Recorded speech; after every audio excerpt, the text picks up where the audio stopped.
Hi! Assalamualaikum mga kanomads. Ito luto tayo ng adobo ngayon. Ayan. Ito yung adobo ng mga lagalag. Ayan po. Oh. Ayan. Ayan. Ang ating adobo lagalag.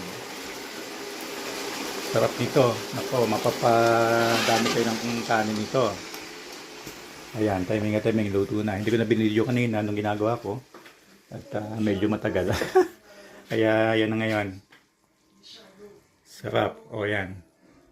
Bahala na kayo kung ganong kadaming kanin ang inyong ubusin. Importante na andyan na, nakahanda na. Pero ako diet ako sa kanin. Halos hindi na nga ako kumakain ng kanin eh. Ang pinakakanin ko yung broccoli. Yan guys.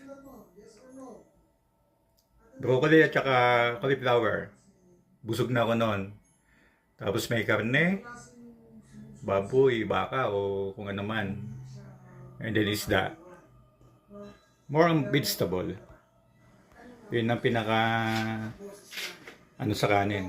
Alternative. Mga gulay. Okay mga kanomad, let's eat. Yan, manahin nyo yung luto na yan. The best yan. So katuyo lang, madaming bawang sibuyas. Yung alay dapna, ano ba yung alay dapna sa Tagalog? Laurel, yeah. Okay, yan. Napakasarap dito. Yung timpla niya nag-aagaw yung tamis kasi may konti siyang brown sugar. Konting-konti lang naman. And then asim na konti na hindi naman ganun kalat tawag doon sa ganung lasa ay pikante, yeah, pikante. Okay, let's eat now mga kanumad. Okay, ganito lang yung kain ko. Yan, kunting rice and then yung dalawang piraso ng chicken legs. Okay.